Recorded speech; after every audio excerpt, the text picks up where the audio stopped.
श्रीमद् कुंज विहारणे नमः। श्री स्वामी हरिदास विजय तेतराम। भैया, भगवत प्राप्ति की यदि इच्छा है तो अपने हृदय को, अंतकरण को हमें पवित्र करना होगा।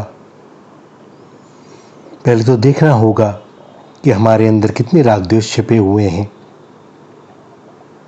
और यह भी सावधानी रहे कि यह अभिमान ना आने पावे कि दूसरों की तुलना में यह मेरे अंदर तो कुछ भी नहीं। भैया, अपने दोष हमें सर्वप्रथम देखने हैं, क्योंकि हमें अपना सुधार करना है। दूसरों की दूसरे जाने। जब चित्त शुद्ध और पवित्र होगा तब भगवान की कृपा का, संत जनों की कृपा का, उनके दर्शन का, सत्संग का वास्तविक लाभ मिलेगा। एक राजा था, उसने लाखों रुपए लगाकर एक नया महल बनवाया। वो उस महल में अपने कक्ष में सुंदर चित्रकारी करवाना चाहता था। इसलिए उसने अपने खजांची से कहा कि कहीं से कोई बढ़िया चित्रकार लेकर के आओ। खजांची ने चित्रकार का पता लगाकर उसे बुलाने के लिए एक सेवक को भेजा।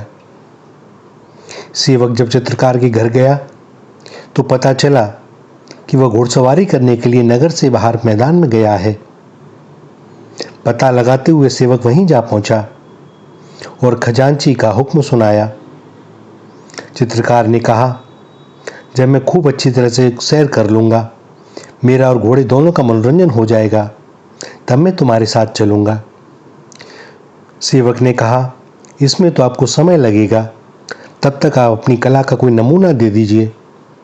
चित्रकार ने कहा, यहाँ तो मेरे पास कोई नमूना नहीं है। किंतु जब सेवक ने अधिक आग्रह किया कि आपके परिचय के लिए कुछ तो दे दीजिए, तब चित्रकार ने अपने सिर से अपनी पगड़ी उतारी और उसका एक छोर सेवक को और दूसरा छोर एक आदमी को पकड़वाया और कहा, तुम दोनों ऐसे खींचकर अच्छी तरह से फैलाओ जिससे इसकी सारी सिकुड़नें मिट जाएं। और जब उन दोनों ने तान कर पगड़ी को खींचा तो चित्रकार ने रंग भरने की तुलिका, जो संयोग से उसकी पाक में ही थी, पगड़ी में घुसी हुई थी और उसमें रंग भी लगा हुआ था, थोड़े से जल में भिगोकर घोड़े पर चढ़े चढ़े ही पगड़ी पर इस छोर से उस छोर तक फेर दी और सेवक से कहा, इसको ले जाओ, यही हमारी कला का नमूना है। सेवक ने राजा के सम्मुख वह पगड़ी पेश की। जब कला का परीक्षण करने के लिए उस पगड़ी को ध्यान से देखा गया तो देखने में आया कि चित्रकार ने जिस धागे पर अपनी तुलिका चलाई थी, उसी धागे पर आदि से लेकर अंत तक तुलिका चल गई थी। बीच में किसी दूसरे धागे से उसका स्पर्श भी नहीं हुआ था। उस चित्रकार का यह कौशल देखकर राजा बड़ा प्रसन्न हुआ और तब तक चित्रकार भी दरबार में आकर उपस्थित हो गया और राजा को प्रणाम कर अपना परिचय दिया। राजा ने पूछा, तुम कितना बढ़िया चित्र बना सकते हो? चित्रकार ने गर्व में भर कर कहा, क्षमा कीजिएगा राजन, किंतु मैं इतना बढ़िया चित्र बना सकता हूं कि एक भगवान को छोड़कर दूसरा कोई उतना बढ़िया चित्र नहीं बना सकता। अब राजा ने अपने सेवकों को आदेश दिया कि जो भी सामग्री मांगे इन्हें सब दी जाए। इतने में ही कहीं से एक दूसरा चित्रकार भी दरबार में आ गया और उसने प्रार्थना की कि मैं इनसे भी बढ़िया चित्र बना सकता हूं। राजा ने कहा, बहुत अच्छा, तुम दोनों ही चित्र बनाओ, तुम्हें भी जो कुछ रंग रोगन चाहिए वह सब बताओ, मैं अभी मंगवा देता हूं।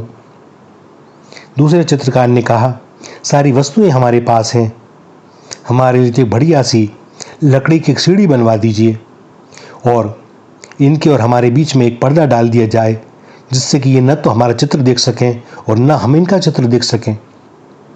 चित्र तैयार होने के बाद ही पर्दा हटाया जाए और तब आप दोनों चित्रों को एक साथ देखिएगा।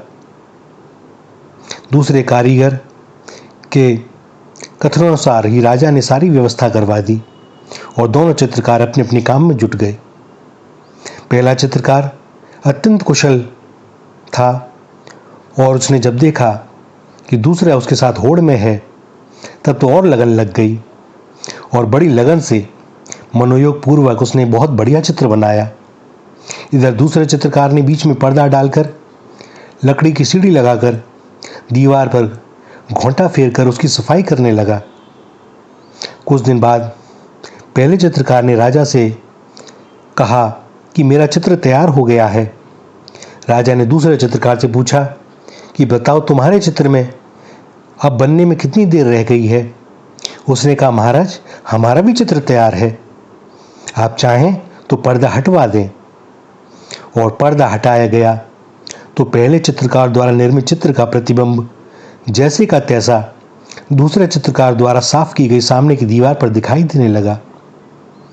राजा ने दोनों चित्रों को अत्यंत अच्छी तरह देखकर प्रसन्न होकर कहा, चित्र तो दोनों अच्छे हैं, परंतु दूसरे चित्रकार के चित्र में कलम की बारीकी विशेष है और उसकी चमक भी कई गुना अधिक है।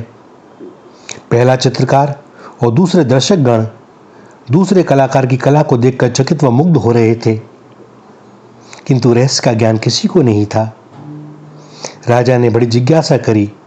तब दूसरे कलाकार ने अपना कौशल प्रकट किया कि महाराज मैंने कुछ नहीं किया, मैंने सामने वाली दीवार को इस तरह से घोंट कर साफ कर दिया है कि उसमें उस चित्रकार की चित्र का प्रतिबिंब दिखाई दे रहा है, और क्योंकि उसे इतनी तरह से घिसा गया है तो उसकी चमक कई गुना अधिक हो गई है।